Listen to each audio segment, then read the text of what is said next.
Pondok pesantren Al Zaitun di Indramayu, Jawa Barat menjadi sorotan tajam belakangan ini. Ponpes Al Zaitun diduga melakukan penyimpangan ajaran agama serta adanya dugaan tindak pidana dan aksi kriminal. Kepala Bareskrim Polri, Komjen Agus Andrianto menyebut, Polri siap memproses laporan terkait pondok pesantren Al Zaitun. Kabar Eskrim mengaku sudah menerima arahan dari Menko Polhukam terkait dugaan tindak pidana di pondok pesantren Al Zaitun. Tadi saya sudah diarahkan oleh Pak Menko Polhukam dengan hal itu. Intinya bahwa kami siap untuk menerima laporan terhadap aktivitas pondok pesantren Al Zaitun yang diduga untuk melakukan penistaan agama. Nanti kita akan tangani dari sana. Ya pasti nanti kita akan lengkapi dengan keterangan saksi, kita akan minta keterangan ahli, kita minta keterangan dari MUI. Kemudian ya kalau memang unsur penistaan agama pasti kita akan proses lagi.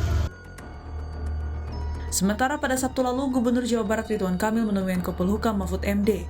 Dalam pertemuan itu, RK menyerahkan terkait hasil investigasi Ponpes Al Zaitun, di mana sudah melakukan investigasi 2 arah dan melakukan wawancara langsung kepada yang bersangkutan dan tim dari Al Zaitun. Ada dugaan kuat telah terjadinya 3 masalah. Pertama, terjadinya tindak pidana. Ya. Ada beberapa hal tindak pidana, laporan masuk ke Menko Polhukam dan kesimpulan-kesimpulan dari berbagai penelitian nanti akan, dan juga ada laporan resmi yang akan disampaikan ke Polri. Nah, Polri akan menangani tindak pidananya. Yang kedua ini tindakan hukum administrasi terhadap Yayasan Pendidikan Islam yang mengelola pesantren Al Zaitun dan sekolah-sekolah madrasah yang dikelola oleh Kementerian Agama. Kisruh Ponpes Al Zaitun direspon Ketua Bidang Fatwa MUI Pusat yang menyebut dalam waktu dekat MUI akan mengeluarkan fatwa secara keseluruhan terkait Al Zaitun.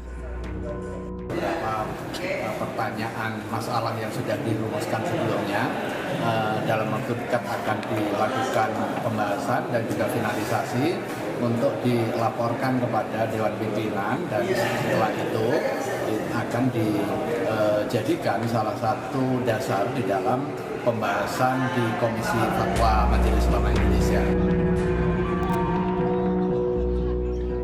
Kontroversi yang terjadi di Pondok Pesantren Al Zaitun terus berlanjut. Pada minggu lalu, MUI memanggil pimpinan Ponpes Al Zaitun, Panji Gumilang, untuk hadir mengklarifikasi soal ajaran dan pernyataan yang memicu polemik. Namun, perwakilan dari MUI Pusat yang turut hadir mengatakan Panji Gumilang menolak permintaan untuk mengklarifikasi. Kini masyarakat pun menanti apa hasil investigasi yang dibentuk Pemda Jawa Barat, pemerintah, hingga MUI Pusat atas kajian Ponpes Al Zaitun. Tim Liputan, Kompas TV.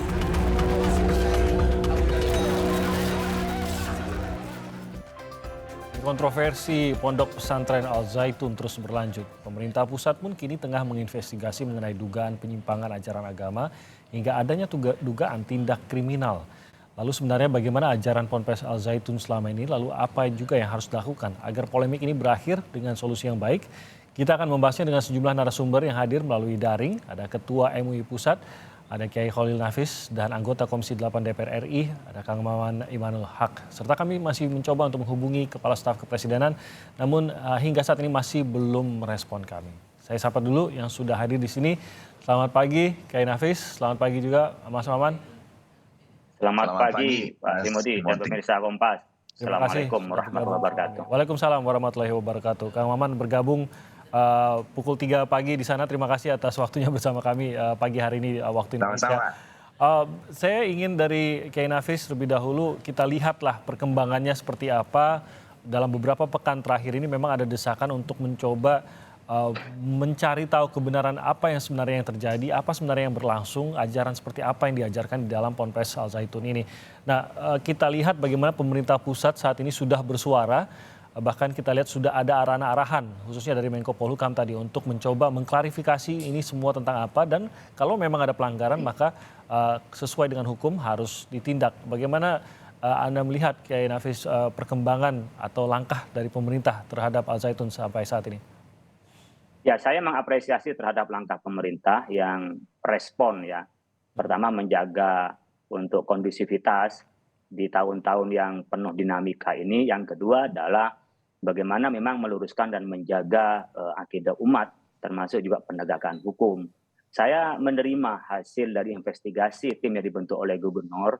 Rekomendasi pertama itu kepada MUI untuk mengeluarkan fatwa berkenaan dengan paham keagamaan. Kemudian B, hanya karena 2 rekomendasi ya, B-nya itu adalah bagaimana pemerintah untuk menindaklanjuti, memproses secara hukum. Saya pikir dua-duanya sudah disampaikan oleh Pak Menko Polhukam kemarin dan kita menyambut baik bagaimana kinerja ke depan. Bagi kami memang penelitian yang dulu tahun 2002 itu kan menyebutkan indikasi, bukan menyebutkan bukti ya, indikasi adanya hubungan historis kepemimpinan dan ajaran dengan NII KW 9. Kemudian karena sudah sekian lama tentunya itu sudah tidak lagi menjadi pijakan penetapan hukum, maka melalui istiqro namanya, melalui penelitian ke lapangan yang itu tidak berhasil bertemu langsung ya. Ini kan dari indikasi itu kita ingin mencarikan bukti, dari bukti itu kita baru melakukan analisis. Yang bisa kita keluarkan fatwa yang baru beberapa hari lalu atau minggu lalu itu kita keluarkan tentang perempuan menjadi khatib Jumat untuk jamaah laki-laki, bukan untuk jamaah perempuan. Kalau untuk jamaah perempuan nggak ada masalah, tapi menjadi khotib dari jamaah laki-laki tentu kita mengatakan tidak sah dan tidak benar. Nah berikutnya kita berdasarkan hasil insya Allah pada minggu-minggu ini, sehari 2 hari ini kita mendapat laporan resmi dari tim kami, meskipun tidak ketemu tapi dari beberapa keterangan-keterangan yang disampaikan langsung, karena sekarang media bisa diserap ya dengan utuh seperti halnya wawancara Panji Gumilang di SCTV, Panji Gumilang dengan Al-Zaitun Official, dan beberapa keterangan bisa diambil sebagian dari yang disampaikan. Sehingga kita nanti bisa mengambil kesimpulan mana yang wilayah khilafiyah, mana yang wilayah pada wilayah haram, mana pada wilayah afdoliyah, mana yang wilayah itu adalah akidah, yaitu menuju pada kesesatan. Tentu kami menghukumi sesuai dengan tasawurul masalah, gambaran masalah yang utuh tentang persoalan. Karena memang ada hal yang kontroversi berkenaan dengan pernyataan-pernyataan Panji Gumilang, dan itu mengarah kepada beberapa hal tadi itu, apakah itu furu'iyah, apakah usuliyah, dan ada hal lain berkenaan dengan Al-Zaitun, tentu kewenangan MUI berkenaan dengan fatwa-fatwa keagamaan. Nah itu tadi kalau yang disebutkan Pak Kiai tadi kan lebih kepada apa yang muncul di media sosial serta apa yang muncul di media, termasuk juga wawancara-wawancara yang dilakukan oleh Panji Gumilang. Adakah langkah mungkin menyelidiki atau menginvestigasi sendiri dari tim MUI untuk mengetahui apa saja sih sebenarnya yang berlangsung yang tidak terekam di media sosial ataupun di media konvensional? Kalau saya boleh jujur, tim kami itu dibagi pada 3 bagian.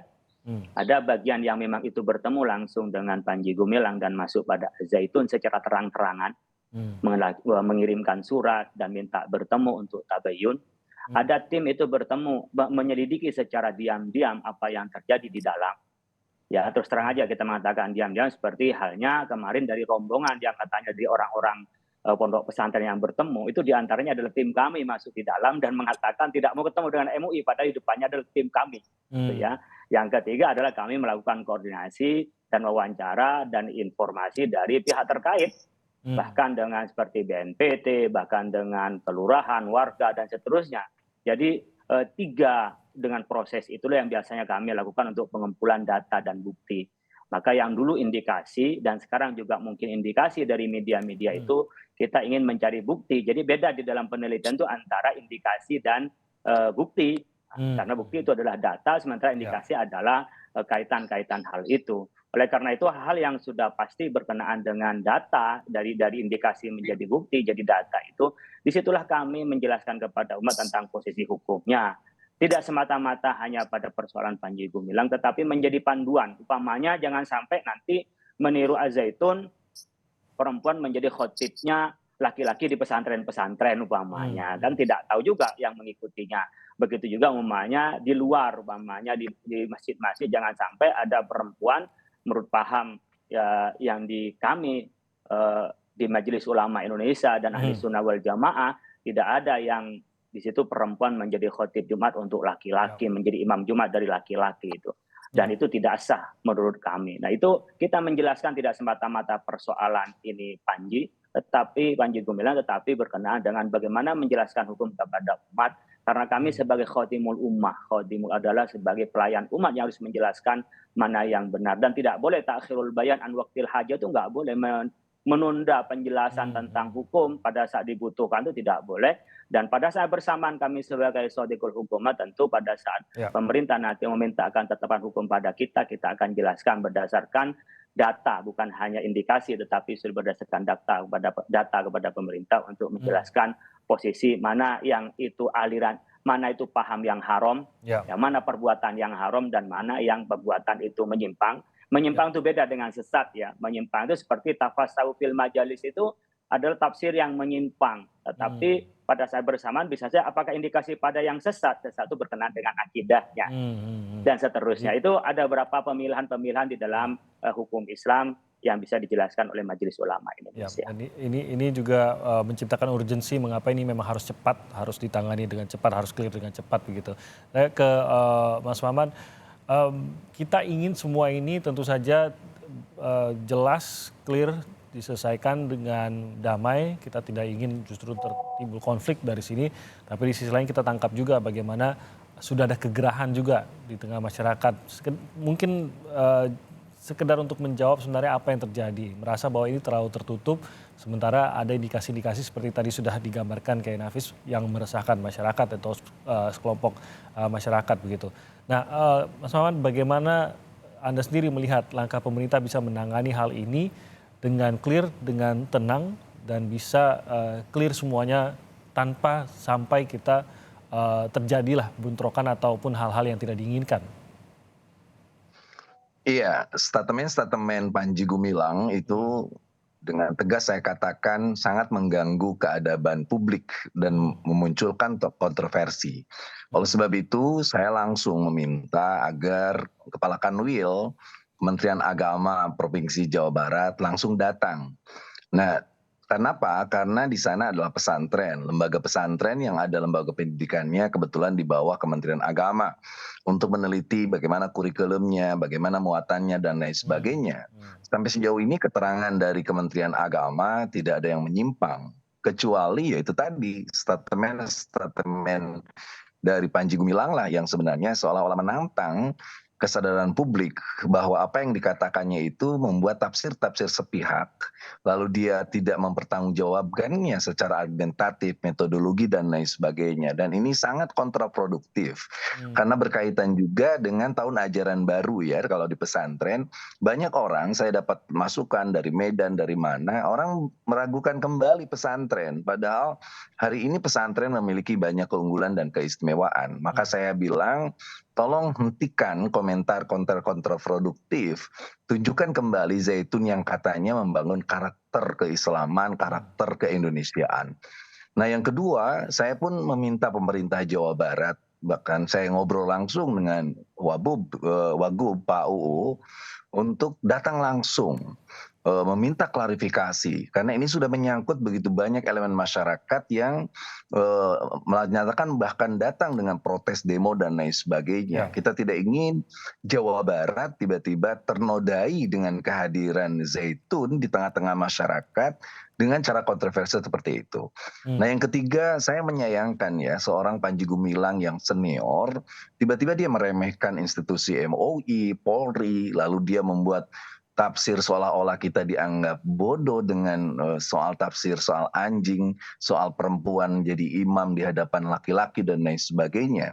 Nah ini sebenarnya saya langsung ngobrol dengan Pak Mahfud MD ketika acara musyawarah kerja di Lewi Munding di Majalengka. Saya bilang, Prof, ini harus cepat diselesaikan, harus turun tangan. Jangan sampai ini akan mengundang masyarakat untuk datang langsung, lalu terjadilah sesuatu yang tidak kita inginkan, baik itu anarkis dan lain sebagainya. Oleh sebab itu, masyarakat harus bisa mendapatkan jawaban yang jelas juga. Kenapa pemerintah kok cenderung membiarkan begitu saja Zaitun, dan tentu ini bukan hanya kejadian pertama. Dari beberapa kejadian yang muncul, lalu dia mendemonstrasikan perbedaan-perbedaan ini dengan secara tajam di tengah masyarakat, dan ini menjadi kabar yang sudah lama kita dengar. Sampai hari ini belum juga ada tindakan tegas dari pemerintah misalnya, ya Panji Gumilang harus menerima tim investigasi MUI, harus menjawab bagaimana pemerintah Provinsi Jawa Barat, termasuk juga MUI atau ormas yang lain. Nah, yang terakhir saya melihat bahwa semua hari ini udah turun, MUI udah turun, bahkan indikasi pidana dan lain sebagainya.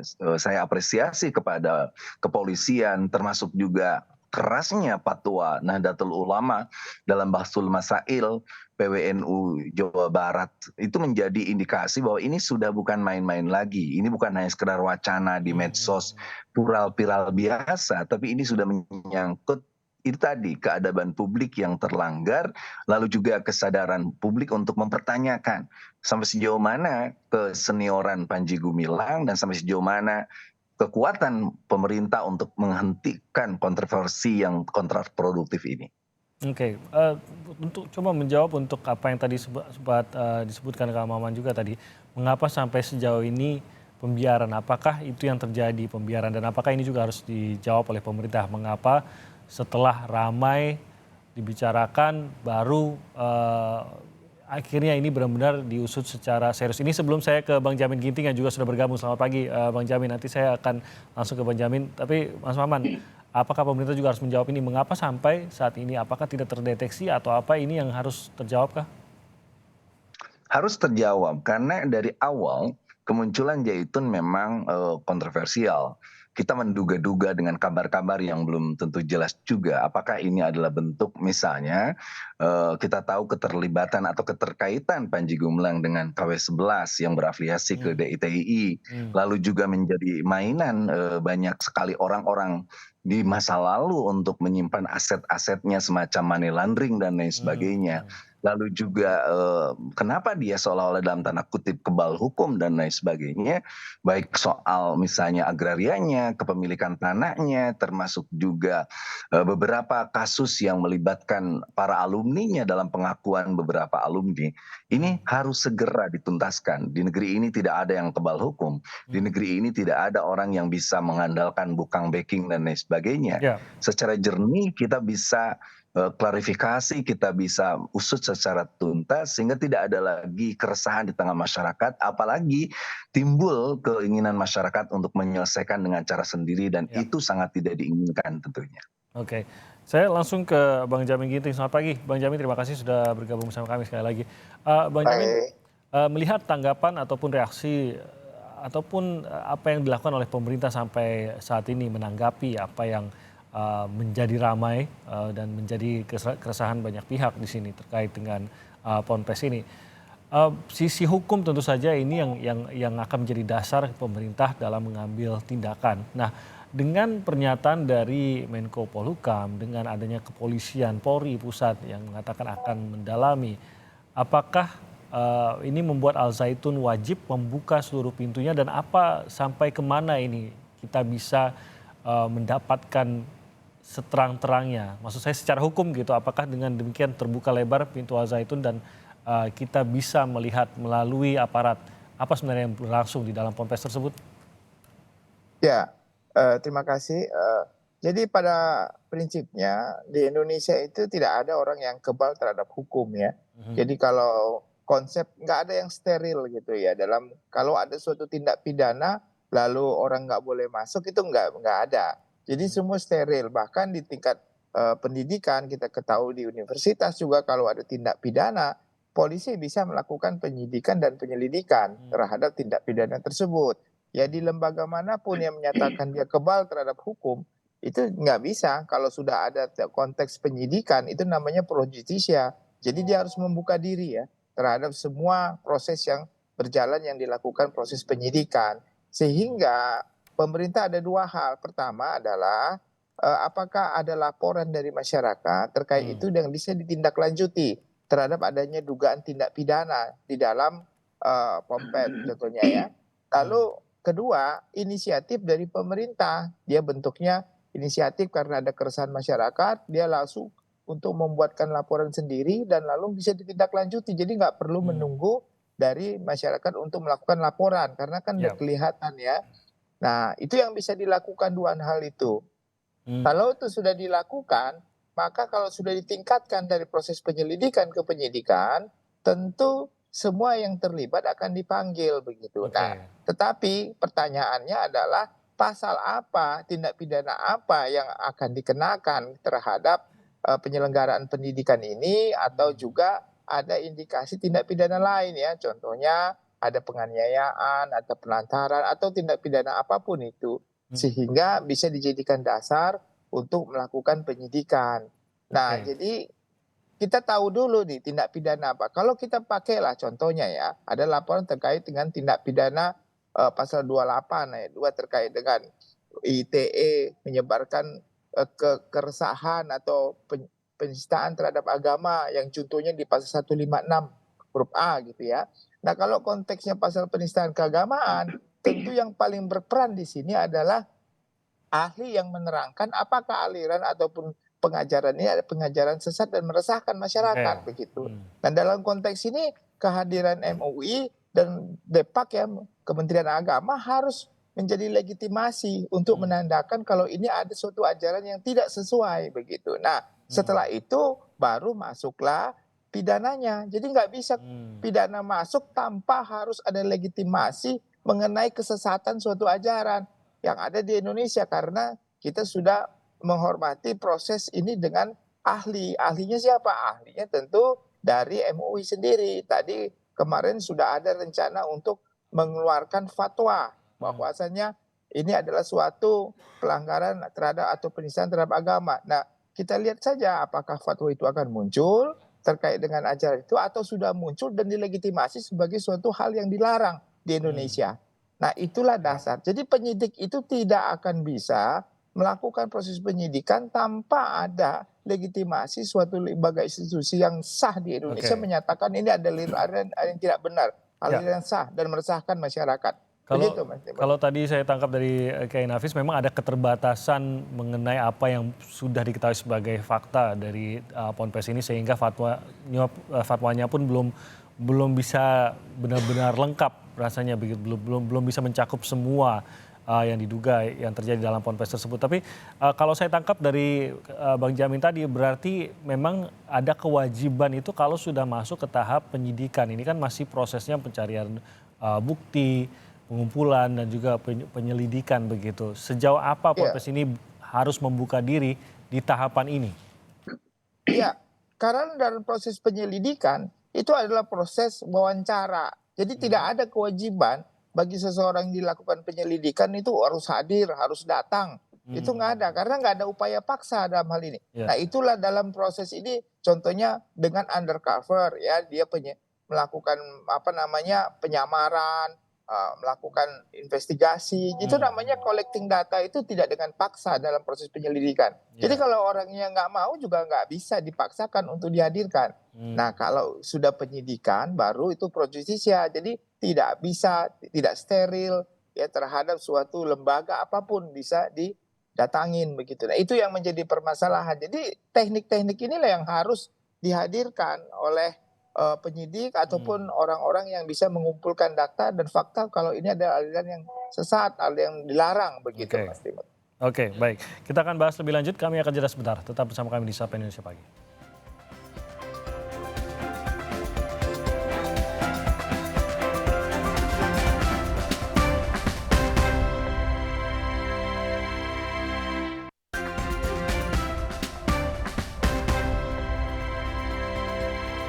Kembali di Sapa Indonesia Pagi, kita masih membicarakan mengenai perkembangan dari kontroversi Ponpes Al Zaitun. Masih bersama Ketua MUI Pusat, Kiai Khalil Nafis, dan juga ada Kang Maman Imanul Haq dari dari DPR RI, dan juga ada Bang Jamin Ginting. Saya ke Kiai Nafis, tadi sudah disampaikan bahwa sampai saat ini tampaknya kalau dalam pengumpulan bukti, memang akses aparat pun belum kuat itu, dalam arti belum bisa melakukan pemanggilan dalam bentuk kewajiban gitu dan lain-lain lah. Nah, juga tadi Bang Jamin menceritakan bagaimana MUI akan semakin terlibat dalam hal ini. Nah, keterlibatan MUI ini apakah ini sudah ini juga dari aparat Kiai Nafis, bahwa sudah direncanakan, sudah ada ajakan dalam hari-hari ke depan ini untuk mencoba melihat sebenarnya ajarannya seperti apa, karena pasti polisi akan meminta ahli dalam hal ini MUI untuk konten ataupun dalam muatannya. Apakah itu sudah direncanakan? Dan setahu saya MUI juga sudah menyiapkan 4 pertanyaan tabayun yang sebenarnya ingin ditanyakan tapi sampai saat ini masih belum dapat ditanyakan kepada Panji Gumilang. Apakah MUI masih menginginkan ada kesempatan bertemu langsung dan menanyakan sendiri, tabayun sendiri kah ke Panji Gumilang?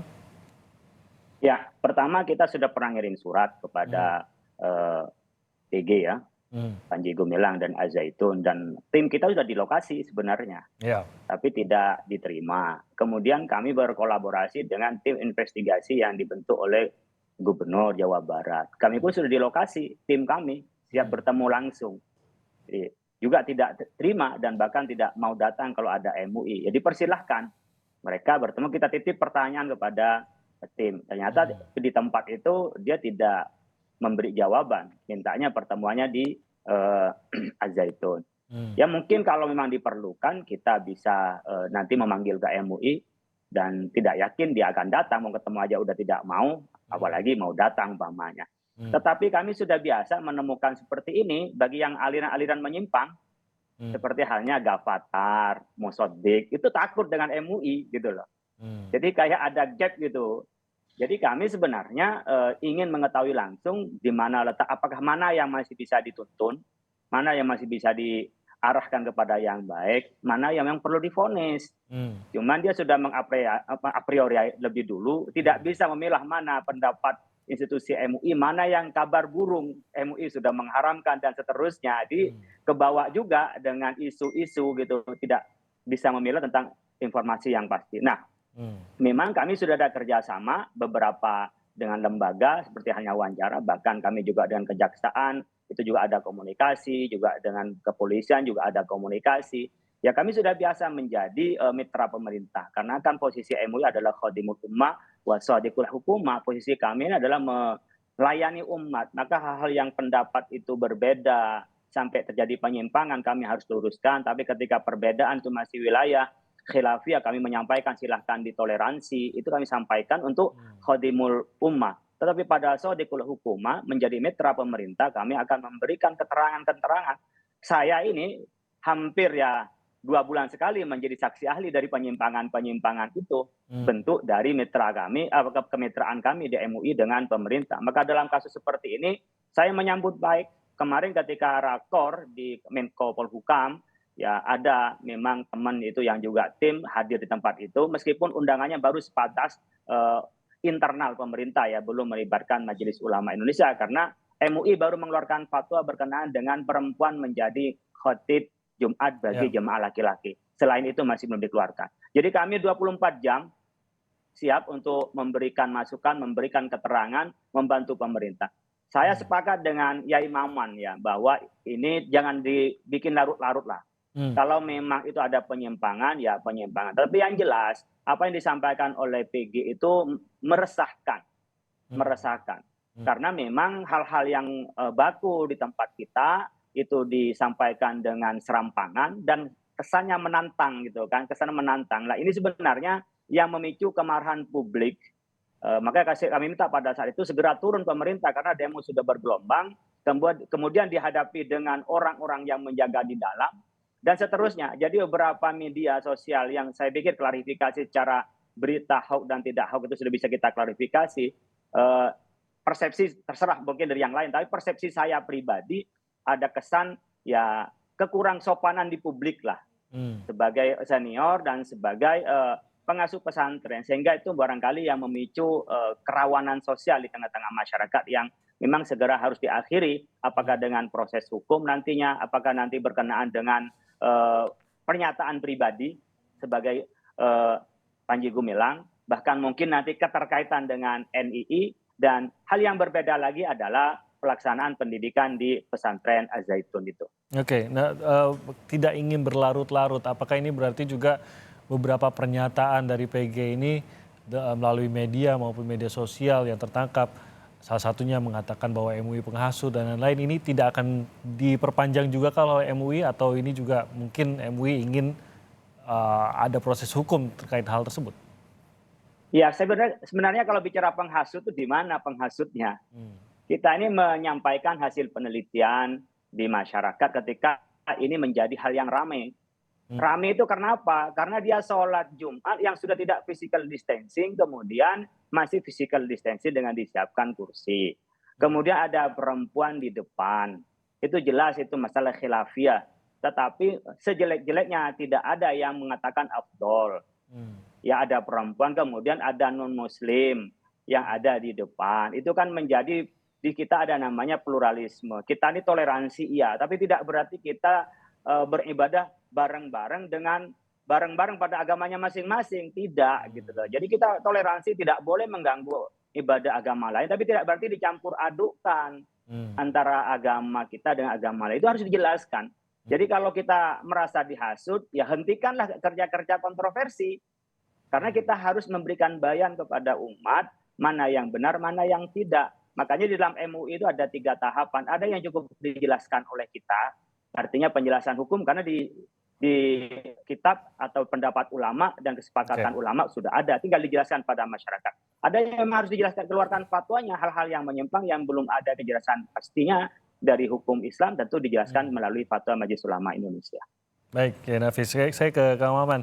Sebenarnya kalau dari sisi Anda, apa yang sebenarnya harus menjadi fokus pemerintah di sini? Kita tahu bahwa desakannya adalah mengenai apa yang tadi digambarkan melalui media sosial. Ada hal-hal yang terlihat salah melalui media sosial, seperti siapa yang memimpin sebuah ibadah dan lain-lain. Tapi di sisi lain ini semakin dalam, Kang Maman. Ada dugaan keterkaitan dengan DITI, TNI, ada mengenai dugaan bagaimana sumber dananya, penggunaan dana dan sumber dana tersebut. Ini juga harus dianggap harus jelas, tapi lagi-lagi kan batasan tangan hukum kembali lagi pada bukti ya, apa yang ada gitu. Nah, Anda sendiri lebih kemana seharusnya memang perhatian pemerintah ini? Iya, ada 3 tahapan yang harus dipahami ya. Pertama, tahapan fikih. Di fikih kita boleh berbeda karena pendapatnya macam-macam. Saya dan Kiai Nafis tentu biasa di pesantren menemukan pendapat-pendapat yang gharib, yang asing, yang aneh, yang kita sendiri tahu tetapi tidak usah diumbar di publik karena akan memicu keresahan, akan mengganggu stabilitas pemikiran serta nilai keagamaan masyarakat. Yang kedua baru tahap fatwa. Nah, tahap fatwa saya rasa MUI sudah bagus dan begitu pula NU. Saya rasa public opinions ini harus terus dikuatkan kembali karena kita tidak ingin ada orang-orang yang menggunakan hal bersewenang-wenang lalu juga dengan sengaja mengumbar sesuatu yang agar viral dan terus-menerus menantang, ponga, sombong, takabur dan sebagainya. Baru tahapan terakhir ada tahapan hakim atau hukoma ya. Dan ini pentingnya pemerintah.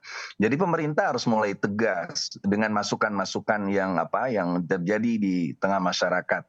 Oleh sebab itu, langkah-langkah yang dilakukan Kementerian Agama termasuk juga Provinsi Jawa Barat, walaupun kemarin Gubernur Ridwan Kamil menyatakan pernyataan yang lumayan blender misalnya bahwa Kementerian Agama mengucurkan begitu banyak dana untuk Zaitun. Nah, kita akan minta klarifikasi.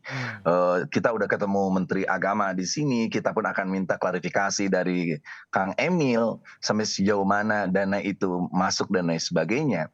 Tetapi yang pasti ini sangat-sangat mengganggu sendiri bahwa pesantren yang seharusnya punya sifat transparansi, akuntabel, profesional, memahami, membangun karakter, tidak lalu meracuni masyarakatnya, anak-anak didiknya dengan hal-hal yang yang kontraproduktif. Ini yang menjadi tujuan kita. Maka sekali lagi dari sisi hukum kita meminta pemerintah usut tuntas Zaitun, selamatkan lembaga pendidikannya, selamatkan anak-anak didiknya, karena saya yakin ada cita-cita luhur seluruh pesantren untuk membangun karakter bangsa melalui spirit agama sebagai energi untuk transformasi, untuk perdamaian, untuk toleransi dan lain sebagainya. Di beberapa tayangan yang kita lihat di media sosial, bagaimana pongahnya Panji Gumilang misalnya, untuk lalu melihat cukup demo segitu kita hadapi dengan puluhan ribu. 1000. Ini bukan soal banyak atau sedikit, karena yang diinginkan oleh kita adalah cara-cara persuasif di sebuah negara hukum dalam menghadapi perbedaan itu sudah ada mekanismenya. Penghinaan terhadap institusi kepolisian misalnya, lalu juga MUI, begitu pula anak-anak seolah-olah untuk memperlihatkan sisi-sisi yang menantang publik untuk hadir dalam perdebatan ini menjadi hal yang sangat penting. Saya lihat dengarkan bagaimana kontraproduktifnya noise kegaduhan-kegaduhan ini dalam peta keagamaan kita dan kebangsaan kita. Ini yang perlu segera diusut dan dihentikan. Selamatkan institusi pendidikannya, selamatkan anak didiknya, kembalikan kepada hitoh pesantren agar anak-anak mendalami nilai agama yang toleran, damai, mencintai tanah airnya tanpa harus keluar dari mainstream pemikiran agama yang dipakai oleh mayoritas umat Islam. Ya. Kang Maman, saya pertanyaan terakhir untuk Bang Jamin. Bang Jamin sekali lagi bahwa hukum tentu hukumlah yang akan dipergunakan dalam mendalami apa sebenarnya yang berlangsung di dalam Al Zaitun dan menindaklanjuti ataupun menindak kalau memang ada pelanggaran terhadap hal tersebut. Tapi lagi-lagi ini juga berdasarkan apa yang menjadi temuan dari aparat, bukti atau tidak ada bukti tentu akan mempengaruhi hal tersebut gitu. Sementara ini kalau semakin bergulir kan asumsi-asumsi di tengah masyarakat ini akan semakin terbentuk, keyakinan-keyakinan yang mungkin sudah dipengaruhi oleh banyak hal gitu. Kita ingin semuanya sesuai dengan fakta dan kalau memang ada tindakan yang salah maka harus ditindak dengan hukum yang berlaku gitu Bang Jamin. Sehingga ada sensitivitas itu Bang Jamin, sehingga inikah yang harus membuat pemerintah harus bergerak cepat dan bagaimana mengkondisikan agar bagaimanapun juga kita melihatnya hukum. Boleh ada dugaan-dugaan tapi lagi-lagi hukumlah yang menjadi penentunya. Ya, saya kira yang paling penting orang yang dituduhkan sesuatu hal yang menyangkut tentang aliran kepercayaan dan sepertinya seperti ini, sebagai warga negara yang baik harusnya hadir, ya, komunikatif gitu loh. Jadi bisa nanti mengklarifikasi apakah yang dituduhkan oleh orang-orang di luar tentang apa yang dia lakukan itu benar atau tidak benar, dan bisa mengklarifikasi. Jadi itulah warga negara yang baik yang hadir untuk memberikan keterangan. Kalau nanti menjadi ada argumentasi, silakan saja menjadikan argumentasi terbuka untuk bisa menunjukkan kebenaran fakta yang sebenarnya begitu. Nah nanti kalau ada perbedaan pendapat, nah kita hormati sebagai suatu institusi negara yang legitimasi, yang menyatakan kalau ini kamu nggak boleh nih, ajaran kamu salah seperti gitu ya. Nah itu kita harus menghormati negara ini sebagai suatu lembaga institusi. Ya kita melakukan perubahan. Kalau nggak melakukan perubahan sehingga mengakibatkan keresahan masyarakat atau penyimpangan yang bisa dilegitimate oleh negara ini sebagai suatu hal yang dilarang dan tetap dilaksanakan, maka hukum itu akan bergerak. Berjalan untuk memaksa supaya dia berubah. Kalau enggak ada sanksi pidana. Nah itulah prosedur yang sebenarnya harus dilalui. Jadi kalau ada perang di media sosial dan segala macam, nah ini kan justru masyarakat menjadi bingung. Disinilah peran daripada pemerintah untuk memberikan rasa damai, rasa tenang bagi semua orang yang merasa ada hal yang tidak cocok ya dalam pengajaran ini. Jadi sekali lagi kita harus menghormati lembaga institusi yang diberikan negara yang berwenang untuk menilai benar atau salah, begitu Mas Permati. Ya, kita akan lihat bagaimana tanggapannya juga terkait dengan pemerintah yang saat ini sudah akan masuk dan mencoba menerangkan atau mencoba mencari kebenaran dari pondok pesantren tersebut. Semoga langkah ini juga disambut dengan baik sehingga bisa clear segera. Tadi sudah digambarkan bagaimana ini juga harus segera bisa clear, masyarakat pun menginginkan jawabannya. Terima kasih banyak atas waktunya Bang Jamin Ginting, Kang Maman. Terima kasih. Kak Nafis juga terima kasih Kang Maman, atas waktunya bersama kami pagi hari. Selamat pagi. Terima kasih. Terima kasih. Pagi.